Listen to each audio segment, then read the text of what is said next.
പ്രിയപ്പെട്ട പ്രേക്ഷകർക്കും സ്വാഗതം. നമ്മുടെ ഇന്നത്തെ ഒരു പുത്തൻ അധ്യായം ഇവിടെ തുടങ്ങാൻ പോവുകയാണ്. ഇത് കോമഡി നൈറ്റ്സ് വിത്ത് സുരാജ്.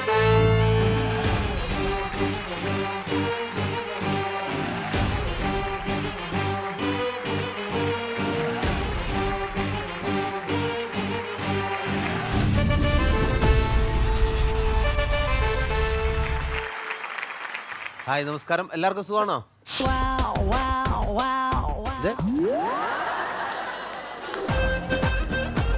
പരിപാടി തുടങ്ങിയില്ല, അതിനു മുമ്പ് തുമ്മൽ തുടങ്ങി. ഈ തുമ്മലിനെ കുറിച്ച് പറയുകയാണെങ്കിൽ ശരിക്കും ഇതിപ്പോൾ ഡീസൻ്റ് ആയിട്ടാണ് തുമ്മിയത്. ചില സുന്ദരി സുന്ദരന്മാരൊക്കെ തുമ്മുമ്പോൾ ഉണ്ടല്ലോ, മുഖം ഇത്രയും വൃത്തികെട്ട രൂപത്തിൽ കാണുന്നത് നമ്മൾ അത്ഭുതപ്പെട്ടു പോകും. ചിലർ തുമ്മുമ്പോൾ ഉണ്ടല്ലോ പല പേരൊക്കെ വിളിച്ചു തുമ്മും.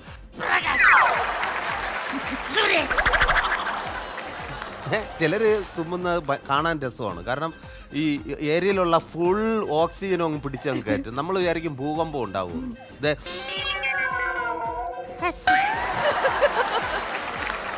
വിദേശ രാജ്യങ്ങളിലൊക്കെ ആരെങ്കിലും തുമ്മുകയാണെങ്കിൽ ഉടനെ ബ്ലസ് യു എന്ന് പറയും. God bless you, God bless you അങ്ങനെ പറയണമെന്നുള്ളതാണ്. ഇവിടെ നാട്ടിൻപുറത്ത് നമ്മൾ ആരെങ്കിലും തുമ്മിക്കഴിഞ്ഞാൽ ഓ അച്ചി കണ്ട പ്രാവണ ആരോ തലമണ്ട വെട്ടി പൊളക്കാൻ വേണ്ടിയിട്ടിരുന്ന പ്രാവണത കണ്ട. ശരിക്കും ഇത് സംഭവിക്കുന്ന അതിന്റെ സയന്റിഫിക് ആയിട്ട് പറയുകയാണെങ്കിൽ ഈ ഹൃദയം, അതായത് ഒരു നിമിഷവും ഇടുപ്പ് ഒന്ന് സ്കിപ്പായിട്ട് പോകുന്ന ആ ടൈമാണ്.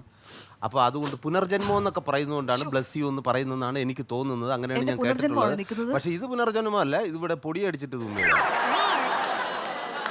അർജന്റീന ഫാൻസ് കാട്ടൂർ കടവ് എന്ന ചിത്രത്തിൻ്റെ വിശേഷം പങ്കുവയ്ക്കാനായിട്ട് ഒരുപാട് താരങ്ങൾ വന്ന് വെയിറ്റ് ചെയ്യാണ്. അവരെല്ലാവരെയും നിറഞ്ഞ സ്നേഹത്തോടെ, നിറഞ്ഞ കയ്യടികളോടുകൂടി ഈ വേദിയിലേക്ക് സ്വാഗതം ചെയ്യുകയാണ്.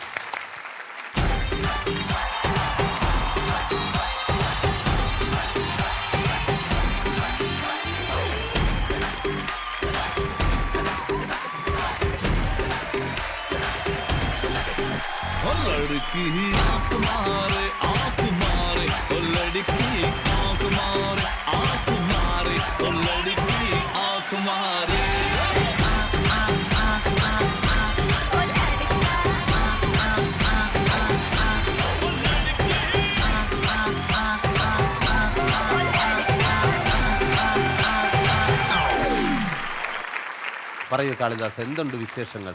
അടിപൊളിയായിട്ട് വന്നു. ഈ കാട്ടൂർ കടവിന്റെ വിശേഷങ്ങൾ എന്തൊക്കെയാ? മാർച്ച് 22-ാം തീയതി കാണാം. എന്താണ് വിശേഷങ്ങൾ? മിഥുൻ ഇമ്മാനുവൽ. അതെ, എനിക്ക് താങ്കളോട് ചോദിക്കാനുള്ളത്, ആദ്യം ഓം ശാന്തി ഓശാന എഴുതി അത് അന്ന് അത് ഡയറക്റ്റ് ചെയ്യാനായിട്ടൊക്കെ ഒരു താല്പര്യം ഉണ്ടായിരുന്നു? അന്ന് ഇല്ല, ഒരു താല്പര്യം. ഓക്കെ, അതിനുശേഷം ചെയ്ത എല്ലാ പടങ്ങളിലും ആയിലാണ് തുടങ്ങുന്നത്. ആട് സെക്കൻഡ്, അലമാര, അർജന്റീന, ഈ എല്ലാം വെച്ച് തുടങ്ങുന്നത്. എന്താ പരിപാടി? IV ശശി സാർ ഇങ്ങനെയായിരുന്നു കേട്ടിട്ടുണ്ട്. അതല്ല, സോഷ്യൽ മീഡിയ പറയുന്നുണ്ട് ഈ ആ എന്ന് ലിറ്ററലി പറയുമ്പോൾ എ വരുമല്ലോ മലയാളത്തിൽ. നമ്മൾ ഇംഗ്ലീഷിൽ എഴുതുമ്പോൾ. അപ്പോൾ നിലവിലിപ്പം ഏറ്റവും കൂടുതൽ എ പടങ്ങൾ നടക്കുന്ന സംവിധായകർ എന്നൊരു സാധനം എനിക്ക് കിട്ടിയിട്ടുണ്ട്. അടുത്ത പടത്തിന്റെ പേര് ഇൻഷാ അല്ലാഹ് മിക്കവാറും മാറും. ആടുത്രി.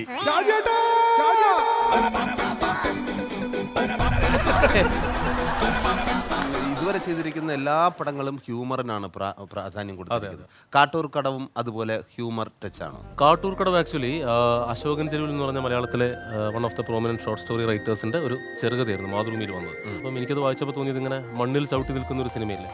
അതെ, അപ്പം അങ്ങനത്തെ ഒരു വളരെ നാടൻ സിനിമയാണ്. തമാശയുണ്ട്, ഫുട്ബോൾ ഫാൻസിന്റെ ഇതുണ്ട്, ചെറിയൊരു പ്രണയമുണ്ട്. പറയൂ ഹൈശ്വര്യ, വിശേഷങ്ങൾ. പിന്നെ നേരിട്ട് കണ്ട് പറയണമെന്ന് വിചാരിച്ചു, അവിടെ വെച്ച് പറയാൻ പറ്റില്ല. ഞാൻ ഭരതനൊക്കെ കണ്ടു, ഉഗ്രനായിരുന്നു. പുതിയൊരു പാതയിൽ വിരലുകൾ കോർത്തു നിൻ അരികെ നടന്നിടാൻ കാലമാ. 4 സിനിമയല്ലേ ചെയ്തോളൂ? 4 സിനിമ ചെയ്തോളൂ. 4 സൂപ്പർ ഡ്യൂപ്പർ ഹിറ്റാണ്. ഇപ്പൊ 5ാമത്തത് കാട്ടൂർ കടവ്.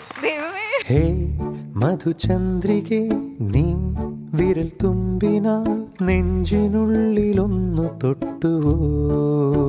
എങ്ങനെയാണ് ഇത് തിരഞ്ഞെടുക്കുന്നത്? അതിലാണ് ബ്രില്യൻസ്. അതായത് ഉത്തമ മനസ്സിലായി സ്ക്രിപ്റ്റ് നോക്കിയിട്ടാണ് എടുക്കുന്നത്. ഇത് എന്തോ നല്ല ഭാഗ്യത്തിന് കറക്റ്റ് ആയിട്ട് നല്ല സ്ക്രിപ്റ്റ്സ് വരുന്നുണ്ട്. മിഥുൻ ചേട്ടൻ കഥ പറഞ്ഞതാണ് ഓൺലൈനിൽ ഏറ്റവും എപ്പിക് ആയിട്ടുള്ള സ്റ്റോറി എനിക്ക് പറയാൻ. എന്താണ് ആ കഥ? കഥ പറഞ്ഞതിന്റെ കഥ. പറയട്ടെ, വേണ്ട ഇല്ല, പറയൂ, പറയൂ, പറയൂ. ട്രേഡ് സീക്രട്ട് പറയണ്ട. ഡൈല്യൂട്ട് ചെയ്ത് പറയാം. അതായത് വിജയ് സൂപ്പറും പൗർണമിയുടെ ഷൂട്ട് നടക്കുകയാണ്. അതിന്റെ സിനിമാറ്റോഗ്രാഫറും അർജന്റീനയുടെ സിനിമാറ്റോഗ്രാഫറും രണദേവി എന്ന് പറഞ്ഞ ഒരാൾ തന്നെ. അപ്പോൾ ഞങ്ങളുടെ DOP പറഞ്ഞു ഇങ്ങനെ മിഥുൻ എൻ്റെ അടുത്ത് ഒരു കഥ പറയണമെന്ന് പറഞ്ഞു. വേഗം വരാൻ പറയൂ, വേഗം വരാൻ പറയൂ എന്ന് പറഞ്ഞു. പക്ഷെ തമാശക്ക് പറഞ്ഞു. പക്ഷെ എത്ര വേഗം വരും ഞാൻ വിചാരിച്ചില്ല. വൈകുന്നേരം ആയപ്പോഴത്തേക്കും ഞാൻ ഷൂട്ട് കഴിഞ്ഞ് പോവാണ്. ഞാറക്കലിൽ നിന്ന് ഷൂട്ട് കഴിഞ്ഞ് പോയപ്പോഴേക്കും മിഥുൻ ചേട്ടൻ എത്തി. അപ്പോൾ എൻ്റെ അടുത്ത് പറഞ്ഞു മിഥുൻ എത്തി തിരിച്ചു വരാൻ പറഞ്ഞു. അപ്പോൾ ഞാൻ തിരിച്ചു വന്നു. അപ്പം മിഥുൻ ചേട്ടൻ പറഞ്ഞു ഓക്കെ നമുക്ക് കാറിൽ ഇരുന്ന് കഥ പറയാമെന്ന് പറഞ്ഞു. കാറിൽ ഇരുന്ന് കഥ പറയാനായിട്ട് ഞങ്ങൾ രണ്ടുപേരും കൂടി കാറിൽ കയറി ചേട്ടൻ കഥ പറഞ്ഞ് പോവാണ്. അപ്പം എറണാകുളം എത്താനായിട്ടൊരു സമയമുണ്ടല്ലോ. കത്രിക്കടവ് പാലമൊക്കെ എത്തിയപ്പോഴേക്കും സ്റ്റോറി തീർന്നു ഏകദേശം.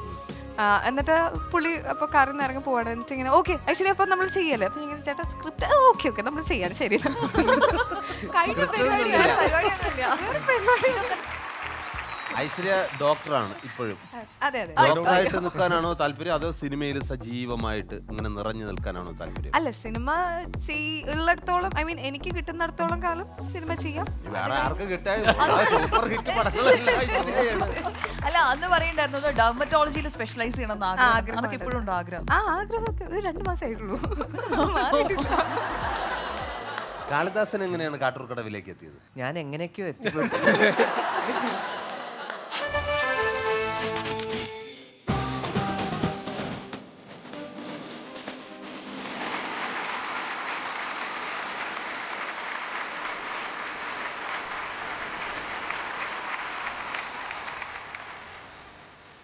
അർജന്റീന ഫാൻസ് കാട്ടൂർക്കടവ്. കാട്ടൂർക്കടവ് Yeah. മോശമായി പോയി. വളരെ മോശമായി പോയി. പടം റിലീസായില്ലല്ലോ പിന്നെ അതല്ലേ പടക്കം ഗംഭീരമായിട്ട് പോകും. അതൊക്കെ എനിക്ക് ഉറപ്പുണ്ട്. പക്ഷെ അതല്ല ഞങ്ങൾ ബ്രസീൽ ഫാൻസ് ഇവിടെ നിൽക്കുമ്പോ എന്തുകൊണ്ട് അർജന്റീന ഫാൻസിനെ വെച്ച് പടയെടുത്തോ? ഞങ്ങൾ ബ്രസീൽ ഫാൻസ് ബ്രസീൽ ഫാൻസ് ഉണ്ട്. ബ്രസീൽ ഫാൻസ് ഉണ്ട്. ഉണ്ട്. പക്ഷെ ബ്രസീൽ ഫാൻസ് അണ്ടിമുക്ക് അങ്ങനെ നിൽക്കാൻ മതി. ഈ ശരീരത്തിന് പറ്റാത്ത ഡയലോഗാണോ നീ അടിക്കുന്നത്? വന്നപ്പോ ബാസ്കറ്റ്ബോൾ ഡ്രിബിൾ ചെയ്തോലെ ഫുട്ബോളിനെ കൊണ്ടുവന്നു. ഇനി എന്ത് പറയാനാ?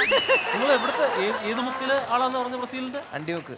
അണ്ടിമുക്ക് ശാഖയിലെ അങ്ങനെ ആ പേരിൽ വേണമെന്നാ? പിന്നെ ബ്രസീൽ ഫാൻസ് അണ്ടിമുക്ക് നല്ല പേരല്ലേ? നീ ഇപ്പൊ വന്ന കാര്യം പറയടേ. ഇവിടെ ആ പടം ഇറക്കണം എന്നുണ്ടെങ്കിൽ ഞാൻ കുറച്ച് ഗെയിം കൊടുക്കുന്നുണ്ട്. അതെനിക്ക് കാണിച്ചു തരണം. നല്ല ടാസ്കാണ്. അങ്ങനെയാണെന്നുണ്ടെങ്കിൽ നിങ്ങൾക്ക് പടം ഇറക്കുക, അടിപൊളിയാക്കുക. അപ്പൊ അതുകൊണ്ട് ഓക്കെ ഈ ഗെയിം ഇവിടെ ഇവരെ കൊണ്ട് ചെയ്യിപ്പിച്ചാൽ മതി. ഓക്കെ എന്നാ അവിടെ നിന്നോളൂ. അപ്പൊ നമുക്ക് ഗെയിമിലേക്ക് പോവാം. ജവ ജവ എന്താ ഏട്ടാ? ജബേ ഇതില് തോറ്റ മറ്റേ ബ്രസീൽ ഫാൻസ് അണ്ടിമുക്ക് നാക്കണം. ഗെയിമിന്റെ പേര് ജബ ജബ. ആണോ?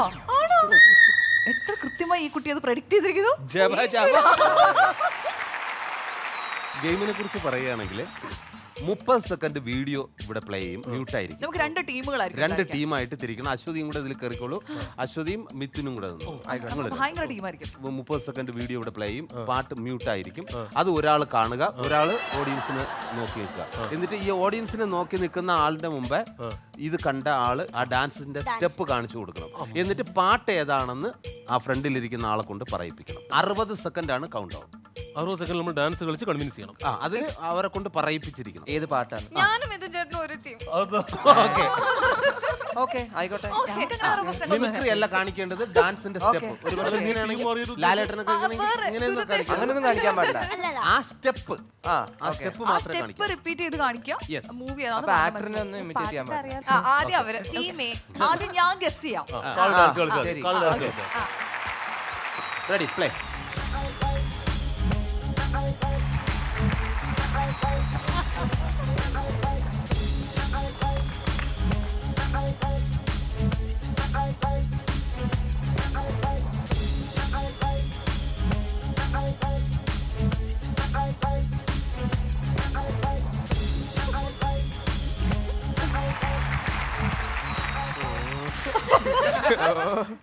പുറത്തെടുക്കൂ, കഴിവുകൾ പുറത്തെടുക്കൂ. കൗണ്ട് ഡൗൺ സ്റ്റാർട്ട് ചെയ്താ ടൈം സ്റ്റാർട്ട്.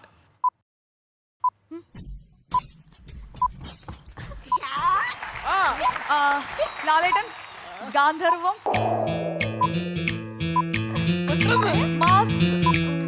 അത് Okay, കിട്ടും. വേറെ സ്റ്റെപ്പ്.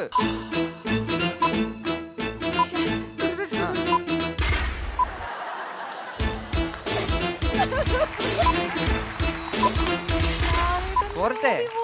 ആ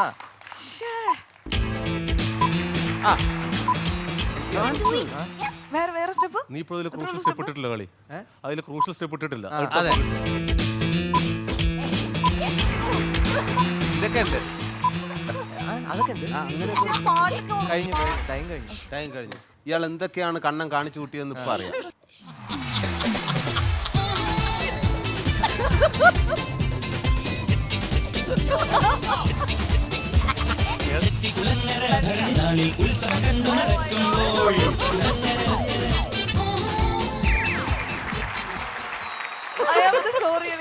സോറി പറ്റിപ്പോയി. ഓക്കേ. ഇനി നമുക്ക് ഇത് കാണാമല്ലോ. ഇവിടെ എന്താ സംഭവിക്കാന്ന്? ജബ്ബ ഞാനല്ലേ? ഓക്കെ.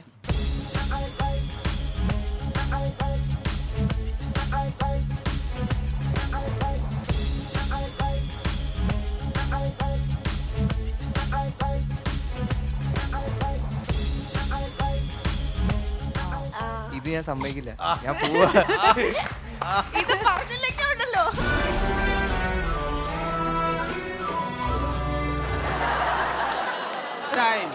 Okay. Come on.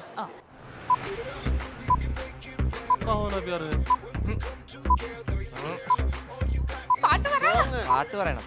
മറ്റേ ടടൻ ടടൻ ടടൻ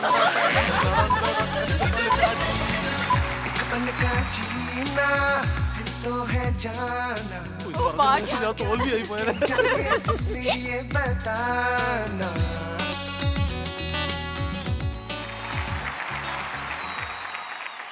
തലതിരിക്കരുത്.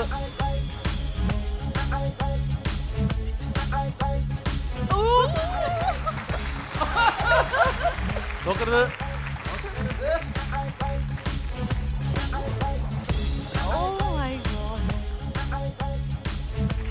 Okay ready.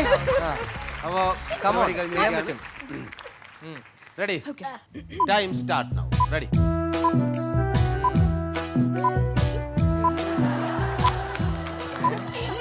നല്ല ഓർമ്മയുണ്ടോ എന്നൊക്കെ.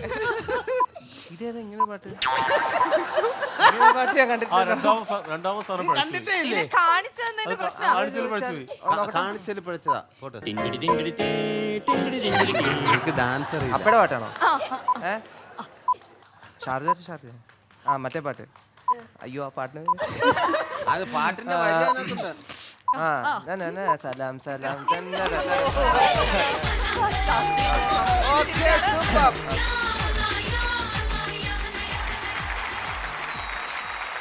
ഇതെങ്ങനെയോ സംഭവിച്ചതാണ്. എന്താ സുരാജേട്ടാ? കാരണം ഇവളുടെ ജീവിതത്തിൽ ഇവൾ ആദ്യമായിട്ട് കളിക്കുന്ന സ്റ്റെപ്പ് എന്ന് പറഞ്ഞാൽ ഇതേ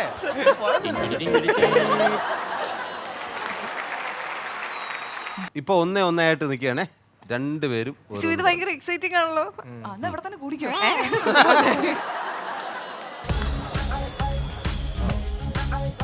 എന്റെ അമ്മേ.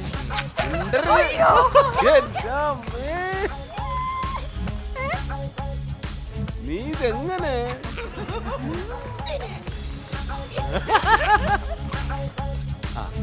ഇതൊക്കെ പിടിച്ചാ മതി. അത് ഫ്രണ്ടിലോട്ട് വരും. ഇടിക്കരുത്. ചിലപ്പോ പെട്ടെന്ന് കിട്ടാൻ ചാൻസ് ഉണ്ട്. വളരെ പെട്ടെന്ന്. ഒന്നുമില്ല, ഇനി ആ ഡാൻസ് അങ്ങ് കളിച്ചാ മതി. അയ്യോ ആ കാറിൽ ഒരു സെക്കൻഡ്. ഇല്ല സംസാരിക്കരുത്, ഞാൻ പിടിച്ചോളാം. ചേട്ടാ ഇത് എന്താ ഉദ്ദേശിക്കുന്നത്?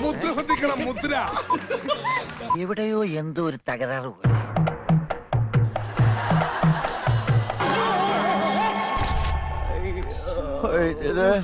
നടുവിന് നല്ല വേദനയുണ്ട് വൈദ്യരെ.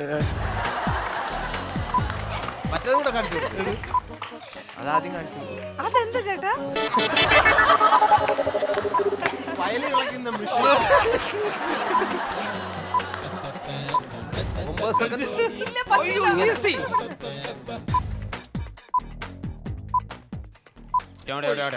ഓ പോയി. എനിക്ക് വീഴാൻ പറ്റാത്ത കൊണ്ടാണ് കൊച്ചിയിൽ ഞാൻ പൊങ്ങിയത്.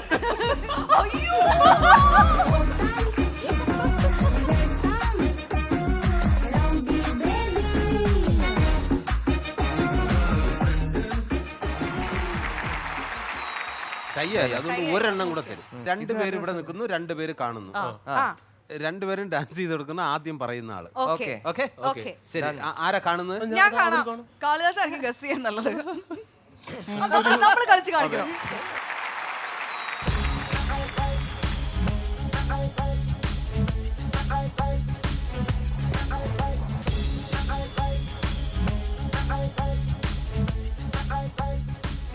Okay okay, ready? ഇങ്ങോട്ടാ.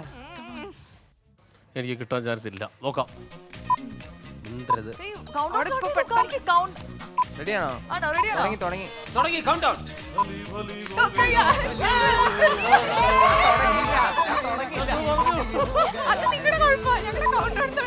ഞങ്ങൾ തുടങ്ങിയില്ല. പോട്ടെ, സംവിധായകനല്ലേ, ആ ഷർട്ട് കൊടുത്ത് വിട്ടത്.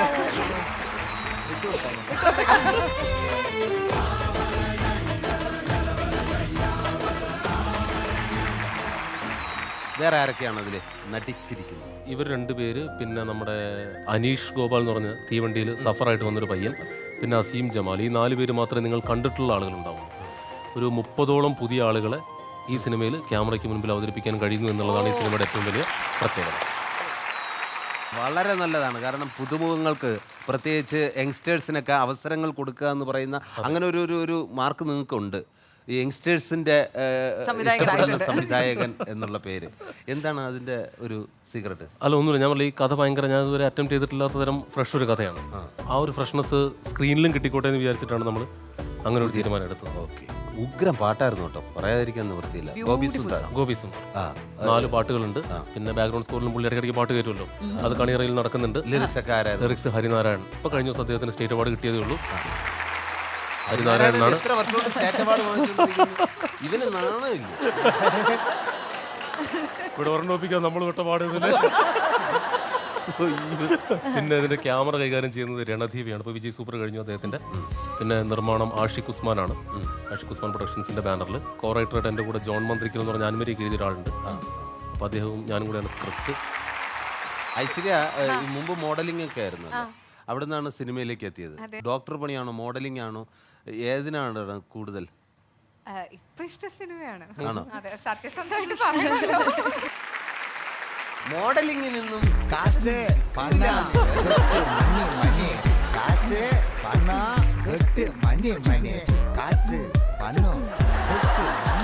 ഈ മോഡലിംഗിൽ നിന്ന് പെട്ടെന്ന് സിനിമയിലേക്ക് വന്നില്ലേ, അതെങ്ങനെയായിരുന്നു പരിപാടി? അൽതാഫ് സംവിധാനം ചെയ്യുന്ന നിവിൻ പോളി ചിത്രത്തിലേക്ക് നായികയെ തേടുന്നു എന്ന് പറഞ്ഞിട്ട് അതെ ഒരു കാസ്റ്റിംഗ് കോള് കണ്ടു.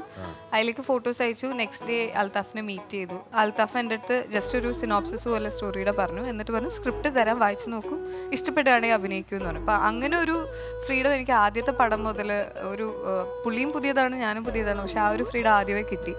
ആ ഫ്രീഡം കൊണ്ടാണ് പയലിൻ്റെ അടുത്ത് സ്ക്രിപ്റ്റ് വെച്ചത്. അല്ല പിന്നെ ചോദിക്കണ്ടായോ? തൊട്ടു മുമ്പത്തെ പടം സൂപ്പർ ഡ്യൂപ്പർ ഹിറ്റ് ആക്കി നിർത്തിയ ഒരു സംവിധായകനോട് സ്ക്രിപ്റ്റ് വേണമെന്ന് പറഞ്ഞാൽ നമ്മളെ ചെയ്യുന്നു. ഷാജി പാപ്പൻ സ്ക്രിപ്റ്റ് കൊടുത്തിട്ടില്ല. പക്ഷെ അങ്ങനെ ഉണ്ടായിരുന്നു. പിന്നെ അതൊക്കെ നോക്കണ്ടേ ഐശ്വര്യ? കൊച്ചേ പുതിയതാണെന്ന് തോന്നുന്നു. പറഞ്ഞു കൊടുക്കും, കൊച്ചറിയില്ല.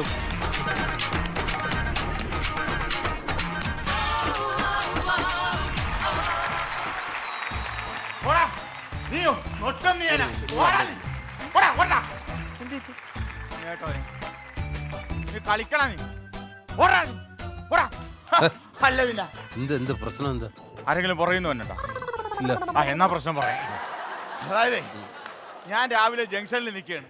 അപ്പൊ ഒരുത്തൻ എന്നോട് ചോദിക്കാണ്, എന്റെ ഭാര്യനെ എനിക്ക് നോക്കാൻ പറ്റിയില്ലെങ്കിൽ അവന്റെ വീട്ടിൽ കൊണ്ടാക്കാൻ ദേഷ്യം വരികയല്ലേ? അത് ഉറപ്പായിട്ടും ദേഷ്യം വരും. ആണുങ്ങളാണ് തല്ലിയല്ലേ? അടി കൊടുക്കേണ്ട കേസാണ്. അപ്പൊ തന്നെയാണ് ഒറ്റ അടി കൊടുത്ത് 3 കറങ്ങി താഴെ വീണത്. ആണോ? ആരാ അടിച്ചാരാ? എന്റെ ഭാര്യയുടെ അച്ഛൻ. ഭാര്യയുടെ അച്ഛനാണ് നിങ്ങൾ അടിച്ചത്? പിന്നെ അല്ലാതെ. എന്നിട്ട് അവനാണ് ഇപ്പൊ തല്ലാനായിട്ട് ഓടിക്കാം. ഞാൻ നിന്ന് കൊടുക്കുക. അവനെന്നാ എന്നിട്ട് കൊടുക്കരുത്. നിന്നെ ഞാൻ എന്നെ ഒന്നും ചെയ്യരുത്. എന്നെ നൊട്ടുന്നീ നിന്റെ നെഞ്ചത്തി അവിടെ തലമണ്ട ചവിട്ടി പൊട്ടിക്കൂടാ. നീ എന്നെ തല്ലാ, ദുരായത്തല്ല. ഞാൻ തല്ലൊന്നും ചോദിച്ചില്ലല്ലോ. ദുരായൊന്നും ചോദിച്ചില്ലെങ്കിൽ ദുരായി ചോദിച്ചിട്ടാണ് ദേശീയ അവാർഡൊക്കെ തന്നത്. കിട്ടണത് മേടിച്ചോ. വെള്ളിയാഴ്ച ഞങ്ങൾ സഞ്ചയനം കുറിച്ചൊക്കെ അവനെന്നെ തല്ലാതെ കളരി, കരാട്ടെ, കുങ്ഫു എല്ലാം പഠിച്ചവനായി ഞാൻ. നിനക്ക് നീന്താൻ അറിയാവോ? നീന്തൽ പഠിക്കണം. 16 കഴിയുമ്പോ കുടത്തിലേക്ക് ഒടുക്കാനുള്ളതല്ലേ, അപ്പൊ നീന്തൽ. നിങ്ങളുടെ പ്രശ്നം എന്താണ്? പ്രശ്നം എന്താണ്? എന്റെ മോള് ഇവന്റെ കൂടെ ജീവിച്ച് മടുത്ത് എന്റെ മോള് ഡൈവേഴ്സ് പെറ്റീഷൻ കൊടുത്തിട്ട് ഈ നിക്കണ ഇവൻ ഒപ്പിട്ട് കൊടുത്തില്ല. ഞാൻ ഒപ്പിട്ട് കൊടുത്തു കഴിഞ്ഞാൽ അതോടെ ഞങ്ങൾ തമ്മിലുള്ള ബന്ധം തീർന്ന. പിന്നെ എനിക്ക് ഇയാളെ തല്ലാനൊക്കെ കേസായാലേ.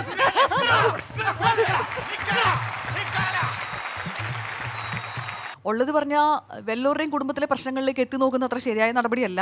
പക്ഷെ എന്നാലും ഇവരുടെ കുടുംബത്തിൽ എന്താ നടക്കുന്നതെന്ന് കാണാനൊരു സ്വാഭാവികമായ കൗതുകമുണ്ട്. അപ്പം നമുക്കൊന്ന് കണ്ടിട്ട് വരാം.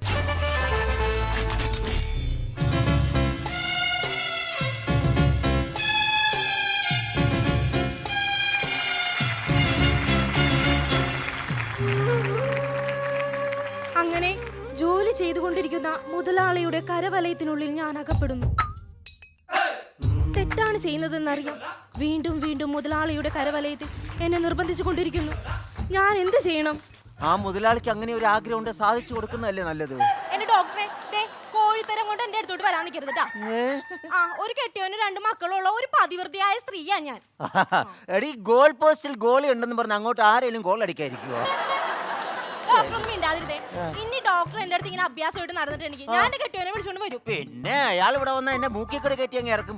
അവൻ ഇവിടെ വന്നാൽ ഞാൻ അവനെ ഹിപ്നോട്ടൈസ് ചെയ്ത് ഇവിടെ കിടത്തി ഉറക്കും ഞാൻ. പിന്നെ ഞാൻ നിന്നെ ഒന്ന് ഹിപ്നോട്ടൈസ് ചെയ്യാൻ പോവുകയാണ്. ഇപ്പോൾ നീ എന്ത് കാണുന്നു? ഡോക്ടറുടെ കഷ്ടം. ഇതിലേക്കൂടെയൊക്കെ നീ നോക്കുന്നത്. ഇപ്പോഴോ? എന്റെ ഡോക്ടറെ, ഈ നഖമൊക്കെ ഒന്ന് വെട്ടി നടന്നോടെ ഡോക്ടറിന്.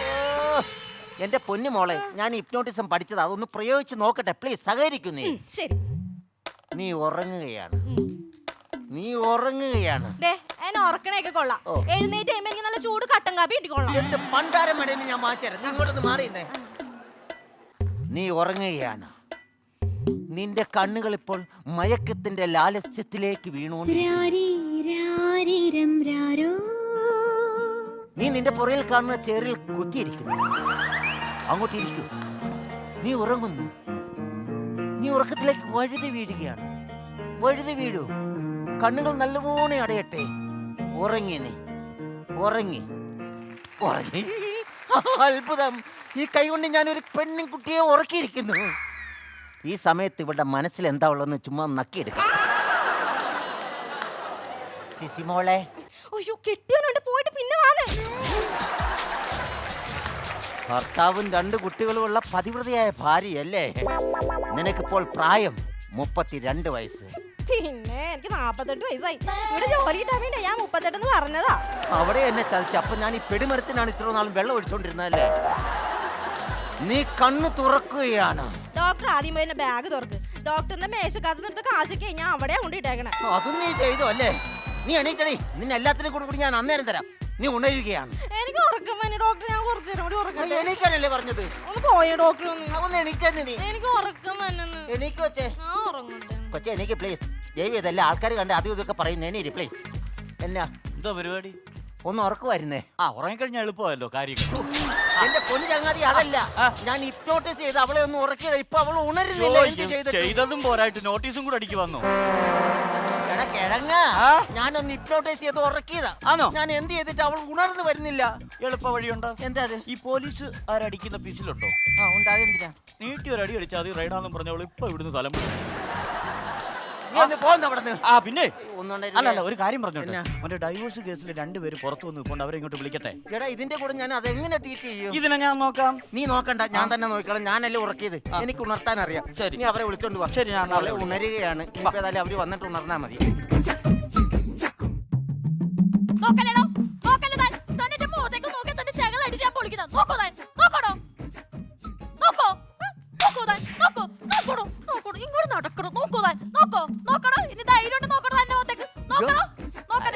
അതെ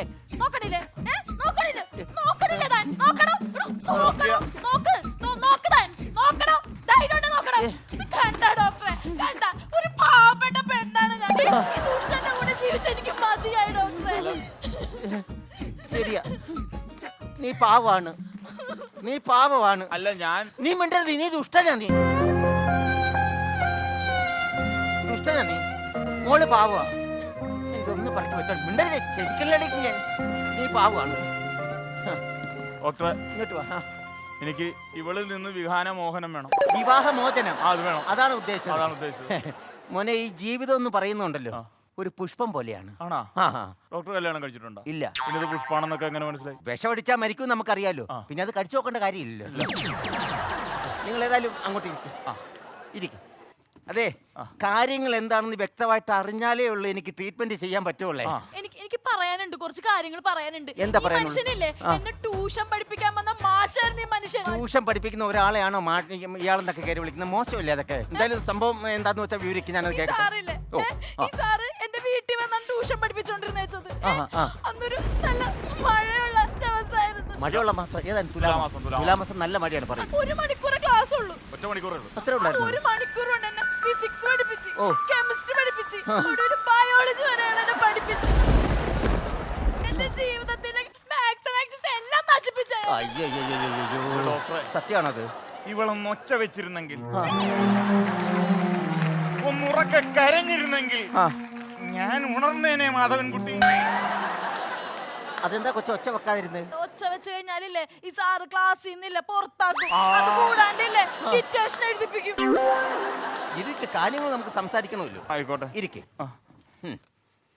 ഞാൻ പറയുന്ന താങ്കൾ ഒന്ന് ശ്രദ്ധിക്കണം. പറഞ്ഞോ സാർ. ഈ വിവാഹ ജീവിതം എന്ന് പറയുന്നതുണ്ടല്ലോ, ഒരു വാഹനം പോലെയാണ്.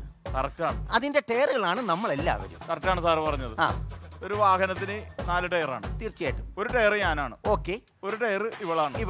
ഒരു ടയർ എന്റെ മോനാണ്. 4ാമത്തെ ടയർ ഏതാണെന്ന് ഇവള് പറയണം.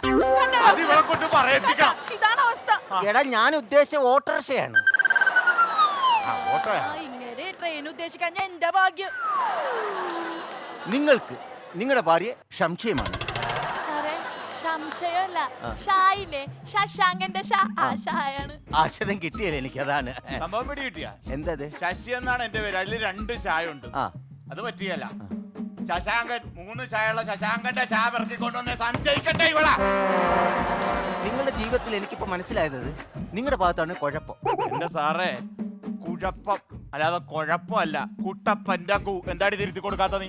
ഞാൻ ശശാങ്കന്റെ തിരുത്തിയപ്പോ നിങ്ങൾ ഷായിൽ കയറി പിടിച്ചു. ഞാൻ കുട്ടപ്പൻ തിരുത്തിയിട്ട് വേണം നിങ്ങൾക്ക് മൂലി കയറി പിടിക്കാനായിട്ട്. ഇപ്പൊ ഞാനിനി സാറിന്റെ മുന്നിൽ ഇനി ഒന്നും മറച്ചു വെച്ചിട്ട് കാര്യമില്ല. ഭയങ്കര മദ്യപാനാണ് സാറേ. മദ്യപാനാണ് എന്റെ ജീവിതം തകർത്തത്. അങ്ങനെ മദ്യപിക്കുന്നുണ്ടെങ്കിൽ ആ മദ്യപാനം നിങ്ങളങ്ങ് നിർത്തിയാൽ പോരെ? ഞാനല്ല, ഇവളാണ് കുടിക്കണം. ഇടക്കൊക്കെ ഇവള് കുടിക്കും. അങ്ങനെ ഓവർ കുടിയായപ്പോ ഞാൻ ഡോക്ടറെ അടുത്ത് കൊണ്ടാ കാണിച്ചു. അപ്പൊ ഡോക്ടർ പറഞ്ഞു, ഒരു കാര്യം ചെയ്യും, ഭക്ഷണം നിയന്ത്രിക്കണം.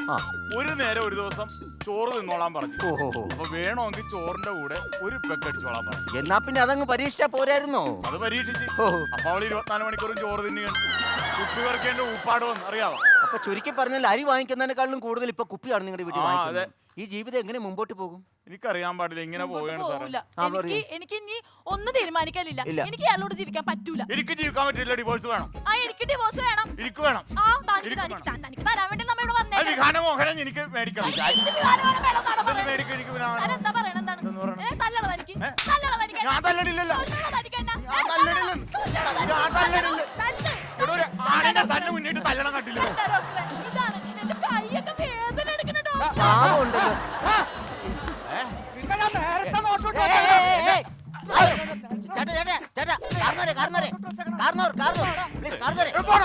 ഇതൊരു ഹോസ്പിറ്റലാണ്, ചന്തയല്ല. പ്ലീസ് നിങ്ങൾ സഹകരിക്കൂ. അയ്യോ സഹകരിക്കൂ പ്ലീസ്. ഈ നിമിഷം ഈ ഡൈവോഴ്സ് പേപ്പറിൽ ഇവനെ ഒപ്പിട്ടില്ലെങ്കിൽ ഇതാരേത്? ഇതാരേ? കാരണവരാരാ? പാവപ്പെട്ട ഒരു അച്ഛനാണ്. എന്റെ പുന്നാര അച്ഛനാണ്. ഈ അച്ഛനെ മാറി ഈ മനുഷ്യൻ കൊരങ്ങാന്ന് വിളിച്ച്. നിന്റെ ഭാഗത്താണ് ന്യായം. ഇതാണ് കറക്റ്റ്. നീ തുടരൂ. എന്നിട്ടൊന്നുമില്ല. എന്റെ മോളെ കൊണ്ട് ഞാനങ്ങ് പോകും. നിനക്ക് ഇങ്ങനെ കൂടെ പോണോ അതോ ഈ ഭർത്താവിന്റെ കൂടെ? അവളെ എന്റെ കൂടെ പോകണമെന്ന് പറയുള്ളൂ. കാരണം അവൾ എന്റെ പുന്നാര മോളാ. ഇയാൾ ഒരു ശ്വാസം വിട്ടാൽ ആ കൂടെ 4 ഏമ്പക്കം വിടുന്ന ആളാണ്. ബാറ്ററി തീർന്ന് ചാർജ് ഒഴിഞ്ഞു പോകാനായിട്ടുള്ള ആളാണ്. ഇതിന്റെ കൂടെ പോകുന്നു, ഇതിന്റെ കൂടെ പോകുന്നു. അപ്പൊ നിങ്ങൾ ഒന്നായി. ഈ കാര്യത്തിനൊരു തീരുമാനമായി. ഓക്കെ. അപ്പോൾ എന്റെ ട്രീറ്റ്മെന്റ് ഫലിച്ചിരിക്കുന്നു. എന്തായാലും കാരണവരെ സമാധാനപ്പെട്ടു. അവരുടെ ജീവിതം നയിക്കട്ടെ, അതല്ലേ നല്ലത്? ജീവിച്ചില്ലെങ്കിൽ പിള്ളേരല്ലേ, അത് വിട്ടരും. പോട്ടെ പോ. ഓ, എന്റെ മോള് പോയി കഴിഞ്ഞാൽ എന്റെ വീട് ഉറങ്ങിയ പോലെയാണ്. അയ്യോ, ഒരു സംശയം ചോദിച്ചോളൂ. ഈ പ്രായത്തിൽ ഇനി ഒരു കല്യാണം കഴിക്കണോണ്ട് വല്ല കുഴപ്പമുണ്ടോ? ഒരു കുഴപ്പമില്ല. ആവതുണ്ടായിരിക്കണം, അത്രേ ഉള്ളൂ. ഓക്കെ, പോ. അയ്യോ, എന്തൊക്കെയോ കേസ് കെട്ടുകളാണ്. ഹലോ, എന്നാ പിന്നെ ദാ ഈ ഇരിക്കുന്ന പെണ്ണില്ലേ, ഈ പെണ്ണിന്റെ ഭർത്താവ് ഇവിടുത്തെ അറിയപ്പെടുന്ന ഗുണ്ടയാണ്. അതിന് അവൻ തടിയും വടിവാളുമായിട്ട് ഇങ്ങോട്ട് വരുന്നുണ്ട്. അതെന്തിനാ ഇങ്ങോട്ട് വരുന്നത്? ഇയാളെ കൊല്ലാൻ.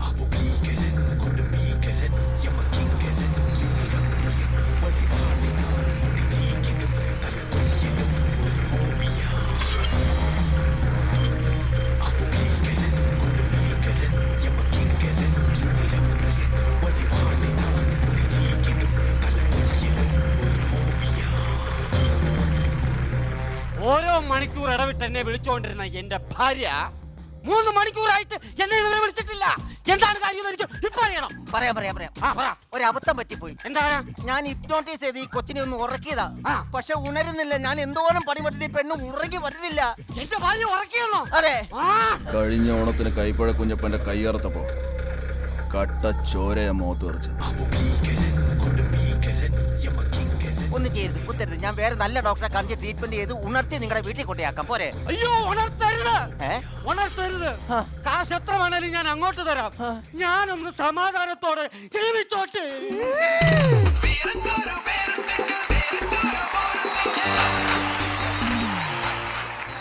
നമ്മുടെ സൂപ്പർ സ്റ്റാർസിനെ നോക്കിക്കഴിഞ്ഞാൽ ഇപ്പം ലാലേട്ടനായാലും മമ്മൂക്കയായാലും ഇപ്പോൾ ജയറാമേട്ടനായാലും ഒക്കെ മക്കളെ ഒരു പ്രായത്തിൽ നമ്മളെ കാണിച്ചിട്ടുണ്ടെങ്കിൽ പോലും നല്ല കുട്ടികളെന്ന് നമ്മൾ പറഞ്ഞു തീരുന്നതിന് മുമ്പ് ഇവരെ തിരിച്ച് വലിച്ച് സ്ക്രീനിന്റെ ബാക്കിലാക്കി. പിന്നെ കാണിച്ചിട്ടേ ഇല്ല. പിന്നെ ഇവര് സ്റ്റാർഡം ഒക്കെ ഒന്ന് ഹാൻഡിൽ ചെയ്യുന്ന ഒരു പ്രായമായപ്പോഴാണ് ഇനി നിങ്ങൾക്ക് ചൂസ് ചെയ്യാമെന്ന് പറഞ്ഞിട്ട് വിട്ടിട്ടുള്ളതെന്ന് തോന്നുന്നു. അപ്പൊ അന്ന് സിനിമ ചെയ്യേണ്ടെന്നുള്ളൊരു ഡിസിഷനിലേക്ക് വന്നപ്പോൾ വിഷമമുണ്ട്. ഈ അച്ഛൻ എന്താ എന്നെ കൊണ്ട് പിന്നെ സിനിമ അങ്ങനെയില്ല. നമുക്ക് ആ ഒരു ഏജിൽ അതിനുള്ള മെച്യൂരിറ്റിയോ അതിനുള്ള ഒരു മെന്റലി നമുക്ക് എന്ത് ഡിസിഷൻ എടുക്കണം എന്നുള്ളൊരു പ്രായമല്ലല്ലോ.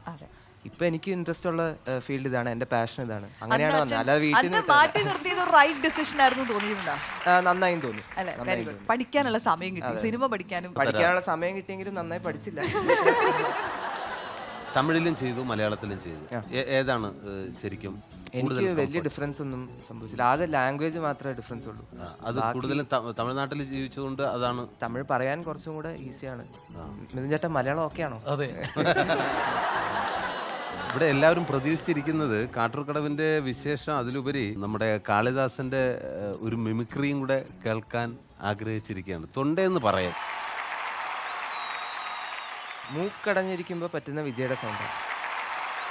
என் நெஞ்சில் குடியிருக்கும் எனது அன்பார்ந்த ரசிகர்களுக்கும் பெரியோர்களுக்கும் தாய்மார்களுக்கும் மற்றும் காமெடி நைட்ஸில் இருக்கிற என்னோட குட்டி குட்டி நண்பர்களுக்கும் எல்லாருக்கும் வணங்கண்ணா. ஆனால் மார்ச் 22 அர்ஜென்டினா ஃபேன்ஸ் காட்டூர்கடவு வருது. நம்ம மிதுன் அண்ணா தான் டைரக்ட் பண்ணியிருக்காங்க. எல்லாரும் தியேட்டரில் வந்து பாருங்கள். I'm waiting.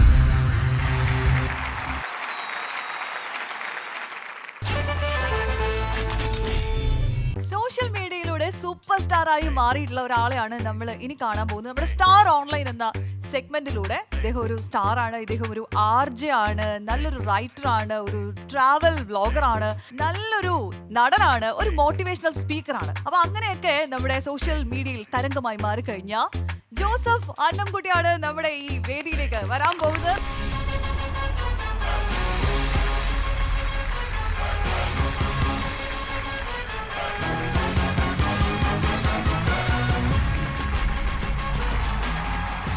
വിജയ് സൂപ്പറും പൗർണമിയിലും ഒരുമിച്ചുണ്ടായിരുന്നു. അതിനൊരു സങ്കടം നോക്കുന്നുണ്ടെന്നോ? വിഷമമുണ്ടോ? എനിക്കൊരു സങ്കടമില്ല. തനിക്ക് എന്തെങ്കിലും സങ്കടം ഉണ്ടോ? നല്ലപോലെ. ജോസഫ് RJ ആയിട്ട് പ്രവർത്തിച്ചിട്ടുണ്ട്. ഞങ്ങളൊക്കെ അതെ, എഴുത്തുകാരനായിട്ടുണ്ട്, ആക്ടറായിട്ടുണ്ട്.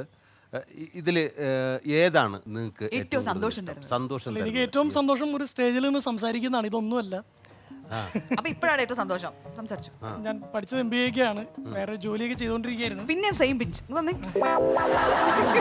കുറച്ചധികം പിച്ചേണ്ടി വരുമോ? ഇങ്ങനെയുള്ള ഈ വോയിസ് വെച്ചിട്ട് ഇപ്പൊ ഒന്നുകൂടെ സംസാരിച്ച് നമസ്കാരം. ഈ വോയിസ് വെച്ചിട്ട് RJ ആകാൻ, RJ എന്ന് പറയുമ്പോൾ ചിലർ വോയിസിലൊക്കെയാണ് എടുക്കുന്നത്. RJ ആവാൻ പറ്റുമെന്ന് വിചാരിച്ചിരുന്നോ? ഇല്ല, ഈ RJ ഞാൻ ആഗ്രഹിച്ചിട്ടുമില്ല. ഇത് മൊത്തം ഒരു ട്വിസ്റ്റാണ്. ജോലി മടുത്തത് രാജിവെച്ചു. പക്ഷെ എന്ത് ചെയ്യണമെന്ന് ഒരു ഐഡിയ ഉണ്ടായിരുന്നില്ല. ഒരു വീഡിയോ ഫേസ്ബുക്കിൽ അപ്ലോഡ് ചെയ്തു. ഒരു കാര്യമില്ലാണ്ട് ഭയങ്കരമായിട്ട് വൈറലായി. അത് വൈറലായി കഴിഞ്ഞപ്പോൾ റേഡിയോയിൽ നിന്ന് വിളി വന്നു. ഇപ്പോൾ എന്ത് ചെയ്യുന്നു എന്ന് ചോദിച്ചു. ഞാൻ പറഞ്ഞു ഇപ്പോൾ ഒന്നും ചെയ്യുന്നില്ലെന്ന് പറഞ്ഞു. അപ്പോൾ RJ ആവാൻ താല്പര്യം ഉണ്ടോ എന്ന് ചോദിച്ചു. വിളിച്ചു. അപ്പം ഞാൻ ആദ്യം ചോദിച്ച ചോദ്യമാണ് ശ്രീരാജ് ചേട്ടൻ ഇപ്പം എന്നോട് ചോദിച്ചത്. ഞാൻ അവരോട് ചോദിച്ചു, ഈ ശബ്ദം വെച്ചിട്ട് ആര് കേൾക്കാനാണ് ഷോ എന്ന് ചോദിച്ചായിരുന്നു. അപ്പോൾ അവർ പറഞ്ഞത് ജോസഫ് 2 തരത്തിലുള്ള അർജേഴ്സ് ഉണ്ട്. ഒന്ന് ശബ്ദം കൊണ്ട് നമ്മളെ പിടിച്ചിരുന്നു, 2 കണ്ടന്റ്. അപ്പം എൻ്റെ ഒരു വീഡിയോ അവർ കണ്ടിട്ടുള്ളൂ. അപ്പോൾ അവരുടെ കണ്ടന്റ് അവർക്ക് ഭയങ്കരമായിട്ട് ഇഷ്ടപ്പെട്ടു. ഇതുപോലെയൊക്കെ പറഞ്ഞാൽ മതി, ആളുകൾ കേട്ടോളും എന്ന് പറഞ്ഞു. അങ്ങനെ ആർജയായി, 1.5 വർഷമായി. പിന്നെ എഴുത്തിൻ്റെ കാര്യം ആർജയാവുന്നതിന് മുമ്പേ ഈ ജോലി ചെയ്തുകൊണ്ടിരിക്കുമ്പോൾ ഇഷ്ടമല്ലായിരുന്നു എന്ന് പറഞ്ഞായിരുന്നു ജോലി. അപ്പോൾ അത് സമയം കളഞ്ഞിരുന്നത് എഴുതിക്കൊണ്ടാണ്. പലപ്പോഴും ഓഫീസിലിരുന്ന് എഴുതിയിട്ടുണ്ട്. ആ സമയത്താണ് മറ്റേ പുസ്തകം എഴുതുന്നത്. അതെ അതെ, ബറീഡ് തോട്ട്സ് എന്ന് പറഞ്ഞ പുസ്തകം. അതൊരു ആത്മകഥ പെടുന്ന ഒരു സാധനമാണ്. അതെ, ഈ ചെറുപ്രായത്തില് ആത്മകഥ എഴുതിയിട്ടുള്ളതിൽ പിന്നെ കമലാസുരയ്യ ആയിരുന്നു ഉണ്ടായിരുന്നത്. Thank you. ഇതൊക്കെ എന്ത് പിന്നെ യാദൃശ്ചികമായ സിനിമയിൽ അഭിനയിച്ചു. ഇതുവരെ എത്തി, അതും ഐശ്വര്യയോടൊപ്പം. അങ്ങനെ ഞാൻ ആലോചിക്കായിരുന്നു ഇതുപോലൊക്കെ ഓരോ സ്റ്റേജൊക്കെ നമ്മൾ TV കാണുമ്പോൾ എന്നെങ്കിലും എവിടെയെങ്കിലും എപ്പോഴെങ്കിലും എന്നൊക്കെ ആലോചിച്ചിട്ടുണ്ട്. പക്ഷെ ഇവിടെ നിൽക്കുമ്പോൾ എന്തോ ഒരു വേറൊരു ഫീൽ.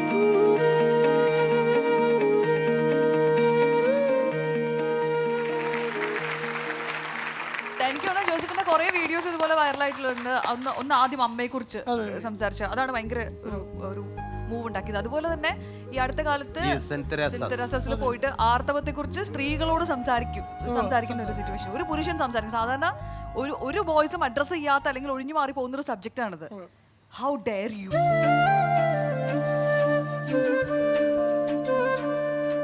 കമ്മ്യൂണിക്കേറ്റീവ് ഇംഗ്ലീഷിലൊരു ഹെഡ് ഓഫ് ദി ഡിപ്പാർട്ട്മെന്റിൽ ഒരാളാണ് വിളിച്ചത്. അപ്പോൾ ഞാൻ ആ സമയത്ത് വീഡിയോസൊക്കെ വൈറലായപ്പോൾ ചെറുതായിട്ട് കോളേജിലൊക്കെ പോകുന്നുണ്ട്. അപ്പോൾ കണ്ണുമുടിയാ ഞാൻ വരാം എന്നുള്ളതാണ് എൻ്റെ മറുപടി. അപ്പോൾ ജോസഫ് ഒരു പരിപാടി ഉണ്ടെന്ന് വന്ന് ലോഞ്ച് ചെയ്യണമെന്ന് പറഞ്ഞു. ഞാൻ വരാം എന്ന് പറഞ്ഞു. അപ്പോൾ എന്താണ് പരിപാടി എന്ന് വെച്ചപ്പോൾ ആർത്തവത്തെക്കുറിച്ച് സംസാരിക്കാനാണെന്ന് പറഞ്ഞു. അടിപൊളി. ഞാൻ ഒന്നുകൂടി ചോദിച്ചാൽ ഒന്നുകൂടി ആ സബ്ജക്റ്റ് ഒന്നുകൂടി പറയാമെന്ന് ചോദിച്ചു. അങ്ങനെ അവിടെ ചെന്നു. ഇത് ഞാൻ സംസാരിച്ചുകൊണ്ടിരിക്കുമ്പോൾ എനിക്ക് അറിയില്ലായിരുന്നു ഇത് വീഡിയോ എടുക്കുന്നുണ്ടെന്നുള്ള കാര്യം പോലും. ഞാൻ വളരെ ഓപ്പണായിട്ടാണ് സംസാരിച്ചത്. അതായത് പെൺകുട്ടികളുടെ പീരീഡ്സിനെ കുറിച്ച് ഒരു ആൺകുട്ടി എങ്ങനെ സംസാരിക്കും. ഞാൻ ക്രിക്കറ്റ് കളിക്കുമ്പോൾ പോലും ഞാൻ ഒരു പാഡ് ഉപയോഗിച്ചിട്ടില്ല. അപ്പോൾ ഞാൻ എങ്ങനെ അതിനെക്കുറിച്ച് സംസാരിക്കുന്നുള്ളതായിരുന്നു. പക്ഷെ നമുക്ക് കിട്ടിയ കുറച്ച് ഇൻഫർമേഷൻസ് ഉണ്ട്, അച്ഛനെയും അമ്മയെന്നൊക്കെ ഉള്ളത്. അത് വെച്ച് പറഞ്ഞു. അത് വീഡിയോ എടുത്ത് നല്ല ഭംഗിയായിട്ട് ആ കുട്ടികൾ എഡിറ്റ് ചെയ്തു. അത് പുറത്തോട്ട് വന്നു, ശ്രദ്ധിക്കപ്പെട്ടു.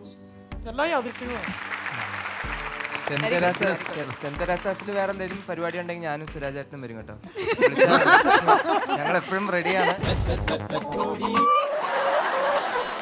യാത്രകൾ ജോസഫ് ഒരുപാട് ഇഷ്ടപ്പെടുന്നുണ്ട്. ഇന്ത്യക്ക് അകത്തും പുറത്തും ഒക്കെ പോയി. എൻ്റെ പഴയ ജോലിയുടെ പ്രൊഫൈൽ എന്ന് പറയുന്ന ഒരു ട്രാവലിംഗ് സെയിൽസ്മാൻ ജോബായിരുന്നു. നമ്മൾ ആരും ആഗ്രഹിക്കുന്ന ജോലിയാണ്. China, Singapore, Malaysia, Australia, Sri Lanka ഒക്കെ ഞാൻ പോയിട്ടുണ്ട്. അപ്പൊ നമ്മളിങ്ങനെ പോകുമ്പോൾ ചെക്കിനൊക്കെ ചെയ്യും. Travelling to China. അവിടെ പോയിട്ട് ചിലപ്പോൾ നല്ല പട്ടിപ്പണി എടുക്കാനായിരിക്കും. എല്ലായിടത്തും ചെക്കിൻ ചെയ്യുമായിരുന്നു. നോക്കുമ്പോൾ ഭയങ്കര ആകർഷണമായ ജോലിയായിരുന്നു. എൻ്റെ പുസ്തകത്തിലെ പല കഥകളും ചൈനയിൽ നിന്നാണ്. പിന്നെ അവിടുത്തെ കൾച്ചറും അവിടുത്തെ ആളുകളൊക്കെ ഭയങ്കര ഡിഫറെൻ്റ് ആണ്, ഭയങ്കര ഫണ്ണിയാണ്. ഞാൻ ഇതിനോട് പറയായിരുന്നു നേരത്തെ ചില സംഭവങ്ങളൊക്കെ സംഭവിച്ചത്. അപ്പം അങ്ങനെ ഈ ട്രാവൽ ചെയ്യുമ്പോൾ പലതും ഒബ്സർവ് ചെയ്യാറുണ്ട്. ചിലതൊക്കെ അത് ബ്രെയിനിൽ തന്നെ വെക്കാറുണ്ട്. പിന്നെ അതങ്ങ് എഴുതും, അല്ലെങ്കിൽ പറയും. ഇത്രയും സ്ഥലങ്ങളൊക്കെ പോയിട്ടുണ്ടെങ്കിൽ ഏറ്റവും ഇഷ്ടപ്പെട്ട സ്ഥലം ചൈനയാണ് ഏറ്റവും ഇഷ്ടപ്പെട്ട സ്ഥലം. അത് നമ്മൾ ഇവിടുന്ന് പോകുമ്പോൾ നമ്മുടെ മനസ്സിൽ ചൈന എന്ന് പറഞ്ഞാൽ ഡ്യൂപ്ലിക്കേറ്റ് കിട്ടുന്ന ചെറിയൊരു സ്ഥലം. അയ്യേ ചൈന എന്നാണ് നമ്മുടെ മൈൻഡിൽ. അവിടെ ചെന്നപ്പോൾ എൻ്റെ അമ്മയെ ചൈന എന്നുള്ളൊരു അവസ്ഥയിലാണ്. അവിടുത്തെ ലാംഗ്വേജ് ഭയങ്കര ഫണ്ണിയാണ്. നമ്മള് മനസ്സിലാവില്ല, പറഞ്ഞ മൊത്തം ആക്ഷൻ ആയിരുന്നു. എനിക്ക് പോകണം ചേച്ചി എന്നൊക്കെയാണ് പറഞ്ഞ് നമ്മൾ ഓരോ സ്ഥലത്തോട്ടും പോയിക്കൊണ്ടിരുന്നത്. കാരണം നമ്മൾ ഇംഗ്ലീഷ് പറഞ്ഞാൽ പോലും അവർക്ക് മനസ്സിലാവില്ല. പിന്നെ ചില വാക്കുകളൊക്കെ പഠിച്ച് അത് അതുപോലെ പ്രൊനൗൺസ് ചെയ്യണം. ഏത് വാക്കാ പഠിച്ചത്? 1-2 വാക്കുകൾ പറയും. ആദ്യത്തെ സ്വാഭാവികമായിട്ട് എതിർ മലയാളി എവിടെ പോയാലും ആദ്യം പഠിക്കുന്നത് ഐ ലവ് യു എന്നുള്ളതാണ്.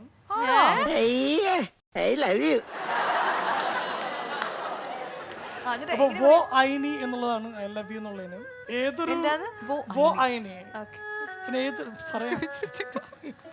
ഏതൊരു ചൈനക്കാരോട് നമുക്ക് വേണമെങ്കിൽ മണിക്കൂറുകൾ സംസാരിച്ചിരിക്കാം ഒറ്റ വാക്ക് വെച്ചിട്ട്. ഒറ്റ വേർഡാണ്. നമ്മളിപ്പോ ഒരാൾ സംസാരിച്ചുകൊണ്ടിരിക്കും, നമ്മൾ പറഞ്ഞാൽ പിന്നെ ശരിക്കും ശരിക്കും അവർ പറഞ്ഞോണ്ടിരിക്കും, നമ്മൾ ശരിക്കും ശരിക്കും എന്ന് പറഞ്ഞാൽ മതി. അതിന് ചൈനീസില് ഷിന്തേമാ എന്റെ അമ്മൂമ്മ മരിച്ചു പറഞ്ഞാൽ നമ്മൾ ചിലപ്പോ ഷിന്തേമാ. അങ്ങനെ കുറെ ഫണ്ണി വാക്കുകളൊക്കെ ഉണ്ടാവും. ജോസഫ് ഇപ്പൊ ഏതൊരു വിഷയം കിട്ടിയാലും അല്ലെങ്കിൽ ഒരാളെ കുറിച്ചാലും പെട്ടെന്ന് തന്നെ സ്പോട്ടിൽ സംസാരിക്കുന്ന ഒരാളാണ്. അല്ല, എനിക്ക് അറിയാവുന്ന കാര്യമാണ്. എനിക്ക് ഇൻട്രസ്റ്റ് ഉള്ള കാര്യമാണെങ്കിൽ സംസാരിക്കാറാണ്. ആ അപ്പൊ നല്ല ഇൻട്രസ്റ്റ് ആയിരിക്കും എന്നെ കുറിച്ച് സംസാരിക്കാൻ. ചേട്ടൻ ഒരു പുകഴ്ത്തനാണോ ഉദ്ദേശിച്ചത്? ഇല്ല എന്താണെന്ന് പറഞ്ഞാൽ മതി. മൈൽഡായിട്ട് മതി. ഞാൻ ജയസൂര്യ പുകഴ്ത്തുന്ന എപ്പിസോഡ് സോറി ഏറെക്കുറെ ഞാൻ കണ്ടിരുന്നു. ഭയങ്കര ഇഷ്ടമായി. എന്താ പിന്നെ സുരാജ്? എന്തായി ആ സിനിമയുടെ എഴുത്തൊക്കെ? ഞാൻ ആ സിനിമ എഴുതുന്നൊന്നുമില്ല ഇപ്പോൾ. ഞാൻ അടുത്തൊരു മലയാളം പുസ്തകം എഴുതിക്കൊണ്ടിരിക്കുകയാണ്. അത് ഈ മാർച്ച് അവസാനം റിലീസാണ്. DC തന്നെയാണ് പബ്ലിഷ് ചെയ്യുന്നത്. അപ്പം അതിൻ്റെ എഴുത്തിലാണ്. സിനിമ എഴുത്തൊന്നും അങ്ങനെ ഒരെണ്ണം എഴുതണം. ഇത്രയും അനുഭവങ്ങളൊക്കെ ഉള്ളതല്ലേ. സംവിധാനം ചെയ്യണം തോന്നിയിട്ടുണ്ട്. എനിക്ക് തന്നെ തരുകയും വേണം. ഞാൻ തന്നെ അഭിനയിക്കുകയും വേണം. അല്ലെ സുരാജന്റെ ഇപ്പം സംസാരിക്കണം. ഞാൻ കഴിഞ്ഞ ദിവസം മറ്റേ ബാലൻ വക്കീൽ സിനിമ കണ്ടായിരുന്നു. അതിനകത്ത് എനിക്കൊരു ചോദിക്കാനുള്ള ചോദ്യമാണ്. സൂപ്പിന്റെ കോമഡി ഉണ്ടല്ലോ, ടേസ്റ്റ് ചെയ്യാന്ന്. അത് കൈ നിട്ടതാണോ? അത് കൈ നിട്ടതാ. സൂപ്പിന്റെ കോമഡി സ്ക്രിപ്റ്റിൽ ഇല്ലായിരുന്നു. അതും അങ്ങനെ ഒരു 2-3 എണ്ണം. അപ്പൊ അങ്ങനെ ചില സംഭവങ്ങളൊക്കെ വളരെ പുതിയ ചില ഐറ്റംസ് സുരാജ് ചേട്ടൻ്റെ വരാറുണ്ട്. ഇത്രേ പൊക്കാൻ പറ്റുള്ളൂ ഇപ്പോൾ. ഞാൻ ചേർത്തായിട്ട് ഇതിവിടെ എങ്ങനെ ആൾക്കാരെ അറിയിക്കണമെന്ന് പറഞ്ഞു. ആദ്യമായിട്ട് അഭിനയിച്ച വിജയ് സൂപ്പറും പൗർണമിയും ആ എക്സ്പീരിയൻസ് എങ്ങനെയുണ്ട്? ഈ സോഷ്യൽ മീഡിയയിൽ നമ്മുടെ വീഡിയോസ് ഒക്കെ വൈറലായിട്ട് പൊതുവേ നമുക്കൊരു നല്ലവനൊരു ചെറുപ്പക്കാരൻ നടന്നു പോകുന്ന ഇമേജാണ്. അപ്പോൾ ആസിഫ് അലിയും ബാലുവറീസ് ഒക്കെ ഞാൻ ചെന്നപ്പോ ഭയങ്കര ജോസഫ് ഇരിക്കൂ ഇങ്ങനെയൊക്കെ ആയിരുന്നു. പിന്നെ എഴുതി പോടാ മറ്റുള്ള അവസാനം കാര്യങ്ങൾ മാറി. അപ്പൊ എനിക്ക് എപ്പോഴും ഡൗട്ടായിരുന്നു, ആസിഫ് ഞാൻ എന്ത് ചെയ്യണം, ബാലു ചേട്ടൻ ഞാൻ എന്ത് ചെയ്യണം, ബാലു എന്ത് ചെയ്യണം, ജിസാനോട് ചോദിക്കായിരുന്നു. അപ്പൊ ഇതിനകത്തൊരു ചെറിയ സീക്വൻസ് ഉണ്ട്. അത് ഈ ഒരു വാൻ ഇങ്ങനെ അൺവെയിൽ ചെയ്യുന്നൊരു സീനുണ്ട്. എന്നോട് ജിസേട്ടൻ പറഞ്ഞു, നിങ്ങൾ 3 പേരും നോക്കുന്നു, വാൻ അൺവെയിൽ ചെയ്യുന്നു, ദാറ്റ്സ് ഇറ്റ്. ഈ വാൻ അൺവെയിൽ ചെയ്യുമ്പോൾ ഞാൻ എന്താ കാണിക്കേണ്ടതെന്ന് എനിക്ക് അറിഞ്ഞൂടാ. ആസിഫ് ഇവിടെ ഉണ്ട്, ബാലു ഇവിടെ ഉണ്ട്. അപ്പം ഞാനിങ്ങനെ ചോദിക്കുകയാണ്, എല്ലാവരും ചുറ്റും നോക്കിയിരിക്കുന്നു, ഞാനിങ്ങനെ നിൽക്കുന്നു, ആക്ഷൻ പറയാൻ പോവാണ്. ആസിഫിനോട് ചോദിച്ചു, ഈ വാൻ പെട്ടെന്ന് കാണുമ്പോൾ നീ എന്താ ഞാൻ ചെയ്യേണ്ടത്, നീ കൊഞ്ഞനെ കുത്തലാന്ന് പറഞ്ഞു. അപ്പം അങ്ങനെ നമ്മൾ ഓരോ എപ്പോഴും ട്രോളുമായിരുന്നു അവർ ഫുൾ ടൈം. ശരിക്കും എന്താ ചെയ്തത്? ജോസഫ്, നമ്മുടെ ഈ ഫ്ലോറിൽ വന്നതിലും ഇത്രയും നേരം അനുഭവകഥകളൊക്കെ പറഞ്ഞതിൽ ഒരുപാട് സന്തോഷം. എന്തായാലും നമ്മുടെ ഒരു കുട്ടി ഉപഹാരം.